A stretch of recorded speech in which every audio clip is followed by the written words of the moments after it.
You don't fail in the morning. You fail at night. Most people think discipline is about waking up early, about forcing yourself out of bed at 5 a.m., while the rest of the world is still asleep. But the truth is, what happens before dawn is decided in the dark hours, long before. The moment you decide to scroll one more time, to watch one more episode, to ignore your own exhaustion, you choose weakness. You set yourself up to break promises to yourself the next day. Your bedtime is where your day really begins. Our culture has taught us to treat sleep like a disposable luxury. We stay up with screens glowing in our faces. We drink caffeine late into the night and then wonder why our minds are jittery and unfocused the next morning.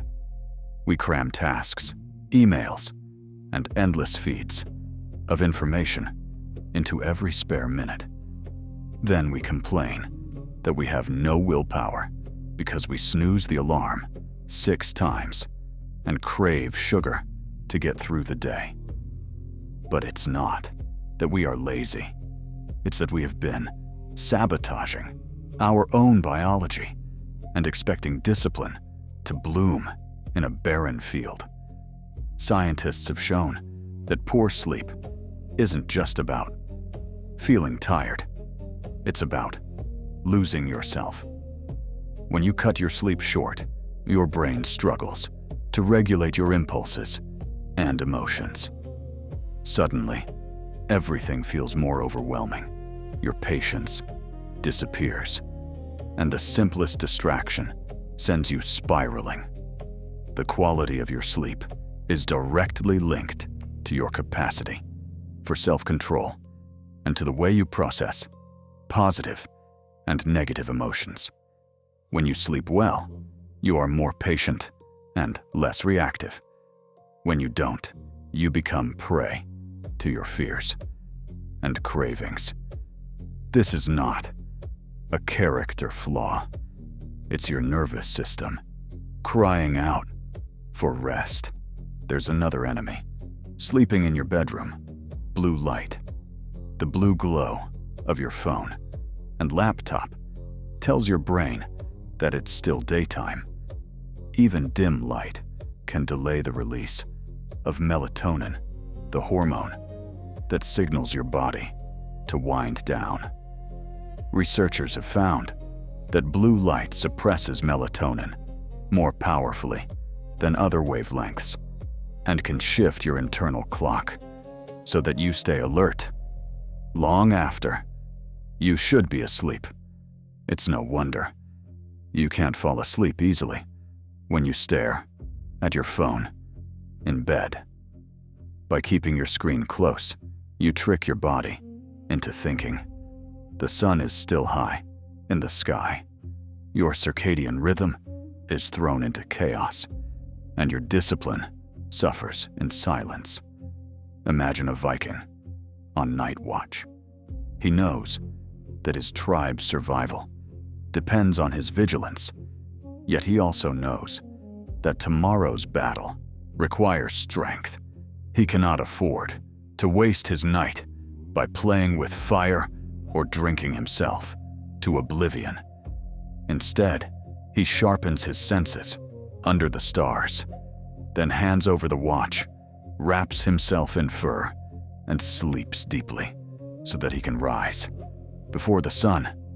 To him, going to bed early isn't indulgence, it's preparation for war. He respects the night as the time when his body repairs, when his mind sorts through the day's events, when his spirit connects with the world beyond. The Vikings understood that the night required discipline. They developed rituals to mark the end of the day, extinguishing torches, singing quiet songs, telling stories that calmed the mind. They didn't drag their worries into bed or use the last minutes of consciousness to stoke fear and anger. They let the darkness work on them, trusting that rest would prepare them for whatever came next. They didn't rely on willpower alone.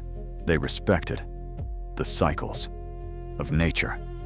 That's the lesson your modern life has forgotten. You don't need to be tougher. You need to be wiser about when you say enough. So what does a modern shutdown ritual look like? It's simpler than you think. Set an hour when your workday ends. When that time comes, close your laptop and put away your phone. Write down unfinished tasks so they don't swirl in your head. Dim the lights. Read from a physical book or write in a journal. Stretch or take a warm shower. Listen to something soothing. Let your mind process the day without the violent blasts of news and notifications. This ritual doesn't make you weak. It makes you powerful. It signals to your body that you are safe. It trains your mind to be fully present when it's time to act. Part of this ritual must be the elimination of screens. Blue light isn't the only issue. The content you consume before bed matters too. The endless scrolling of social media or a fast-paced action movie floods your nervous system with stimulation. Your mind races even after the screen goes dark, replaying images and conversations. That is why you wake up feeling like you already ran a marathon. Instead, treat your room like a sacred space. Remove the glowing boxes from your bedside. Use low, warm light, or even candles in the evening. Trust that the world will still be there in the morning. Your discipline depends on the limits you set. Treat your nights like training. Athletes don't leave their recovery to chance. They plan their rest as carefully as they plan their workouts. Your mental strength works the same way. If you want to have the discipline to say no to temptations and yes to your goals, you need to build the habit of recovery. Recovery isn't laziness. It is the foundation for your next act of courage. Every night that you refuse to abuse your energy with late-night stimulation, you lay a brick. Soon, you will have built a fortress around your mind. This brings us to your challenge. Commit to 5 nights of a clean routine for 5 consecutive evenings. Decide when your day ends and stick to it. 2 hours before bed, shut off all screens. Write down your tasks for tomorrow so you don't ruminate on them. Perform a simple act of order, like preparing your clothes for the next day. Lower the lights. Spend at least 20 minutes reading or writing by hand. Breathe deeply and let the day fall away. Then go to sleep without the glow of a device by your side. In the morning, notice how you feel. Notice that it's easier to rise.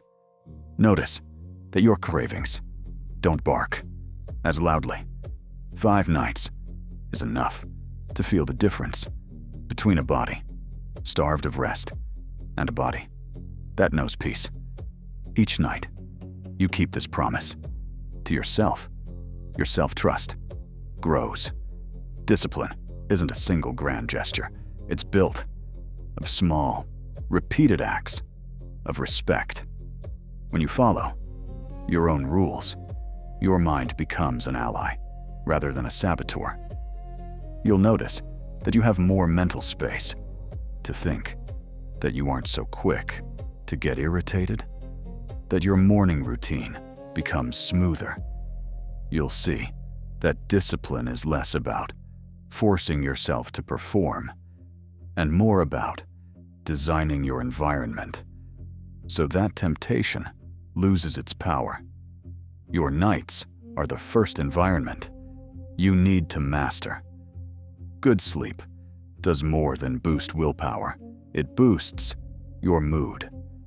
When you sleep well, positive emotions come more easily, and negative emotions don't stick as hard. You're more creative because your brain has integrated memories and solved problems while you slept. You're less anxious because your body has cleared stress hormones. You can actually enjoy your life instead of just surviving it. That joy is fuel for discipline because it reminds you why you're doing the hard things in the first place. When you deprive yourself of sleep, you deprive yourself of joy. Nothing kills discipline faster than a life drained of meaning. A lot of modern hustle culture glorifies working late and sleeping little. Sleep when you're dead is the rallying cry. But warriors who burn themselves out in training never make it to battle. Discipline is not punishing yourself for the sake of it. Discipline is aligning your actions with your goals. If your goal is to be strong, clear, and capable, then rest is not optional. Rest is a responsibility. Every time you stay up to answer one more email or finish one more episode, you're stealing energy from tomorrow's mission. Eventually, the debt comes due. Changing your night also means preparing your environment. Remove the television from your bedroom. Keep your phone charging in another room. Get blackout curtains if streetlights flood your windows. Use low-watt bulbs or red light in the evening to mimic firelight. Make your bed comfortable and inviting so your mind associates it with sleep, not with work or scrolling. Little details matter because discipline is easier when there is nothing to tempt you at your weakest moment. Your environment is like your shield. You wouldn't go into battle with a broken one. You will feel resistance. Part of you will insist that you need the noise of television to fall asleep, or that you will be bored without your phone. This is your dopamine-hacked brain speaking. It craves stimulation because it has been conditioned to expect novelty every few seconds. That craving is exactly why you need to take back control. Sitting with the discomfort of silence and darkness teaches you that nothing terrible happens when you're alone with your thoughts. Instead, you might discover insights, memories, and feelings you've been avoiding. You might finally hear the quiet voice of your own intuition. Include reflection in your shutdown ritual. Before sleep, take a few minutes to think about your day. What did you do well? What could you improve? What are you grateful for? What will you focus on tomorrow? Putting these thoughts on paper clears them from your mind. It also reinforces your sense of agency. You are not a leaf blown around by the wind of events. You are a captain steering your ship. The Vikings believed that honor was won by facing yourself honestly. Modern life gives you little time for self-examination. You must carve that time out intentionally. Remember that each night is a battle. When you choose rest over restless consumption, you win. When you choose chaos, you lose. There is no neutral. You are either recovering or eroding. The Viking didn't wait to feel tired before lying down. He lay down because the sun had set, and he respected the order of the world. You too must create order in your world. Your discipline will not survive in a swamp of random late-night behaviors. Make your nights sacred, and your mornings will become powerful. Over time, restful nights will sharpen not just your willpower, but your entire sense of self. You'll find it easier to make decisions because your mind is clear. You'll notice that you catch yourself before you snap at someone because you have the capacity to pause. You'll be able to work longer and think deeper because your energy is consistent. You'll realize that the world's problems feel more manageable. This isn't magic, it's the result of giving your body and mind what they were designed to have: regular cycles of light and dark, wakefulness and sleep. The Viking within you understands this. He honors the night so that he can conquer the day. Your mission starts now. For the next 5 nights, declare a curfew for yourself. Perform your shutdown ritual and disconnect from screens. Let your mind wind down naturally. Embrace the quiet and the dark. Notice how your days begin to change. Discipline is not about suffering. It is about structure. And structure begins when you decide that the night is your ally instead of your enemy.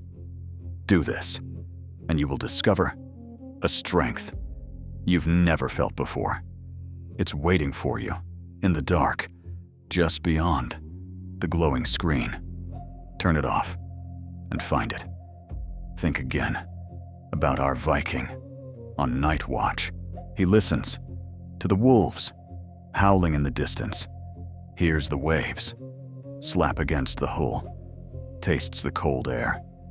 He looks into the fire until the embers glow red and then fade. When he finally lies down, his mind is clear because he has made peace with the night. There is no guilt about what he should have done. There is only trust that the world turns without him and that his strength will return with the dawn. That trust allows him to surrender, to sleep like a warrior, not like a fugitive. Biologically, sleep isn't passive. It is an orchestrated symphony of repairs and recalibrations. During deep sleep, your immune system strengthens and your muscles rebuild. During REM sleep, your brain processes emotions and integrates lessons. When you cut off these stages, you wake up mid-song. Your hormones are unbalanced. Your appetite increases. Your ability to focus plummets. You are essentially sending yourself into battle, half-armored. The first arrow finds you quickly. The people who brag about getting by on 5 hours are bragging about fighting with no shield. Don't imitate them. Start thinking of your nights as links in a chain. 1 good night of sleep feels nice. 3 nights begin to change your outlook. 5 nights begin to change your chemistry. When you string together enough nights of restful sleep, your discipline becomes your nature, not your struggle. The voice telling you to stay up loses its power. The cravings for junk food and endless scrolling quiet down because your body has what it needs. Once you experience this chain, you'll never want to break it again. A single late night will feel like rust in your armor. Don't underestimate the emotional work of the evening. Many people avoid going to bed because they are afraid of the feelings that surface when the noise stops. They use their phones as sedatives. But feelings are not enemies. They are information. When you sit with your discomfort, instead of drowning it in bright screens, you give yourself a chance to heal. The Vikings faced their fears on the battlefield and in the quiet of their homes. They sang about loss and longing around the fire. That vulnerability made them strong, not weak. You are no different. Finally, share your commitment. Tell someone you trust that you are taking on this 5-night challenge. Write a comment below announcing your curfew. There is power in declaring your intentions, knowing that others are walking this path with you will help you hold the line when you feel tempted. At the end of the 5 nights, come back and share what changed. Did your mornings get easier? Did your discipline improve? Did your mind feel calmer? Your story might be the signal that inspires someone else to reclaim their nights. And that is how a community of modern warriors is born. One more thing. Real mastery of the night goes beyond this initial challenge. After you experience the power of 5 nights, make it a permanent standard. Keep refining your ritual, adding elements that soothe you and removing those that agitate you. Teach others what you have learned. Protect your evenings like a sacred practice. When the rest of the world brags about how little they sleep, smile quietly. You know the secret that true strength comes from honoring the rhythm of darkness and light. You didn't fail in the morning because you refused to fail at night.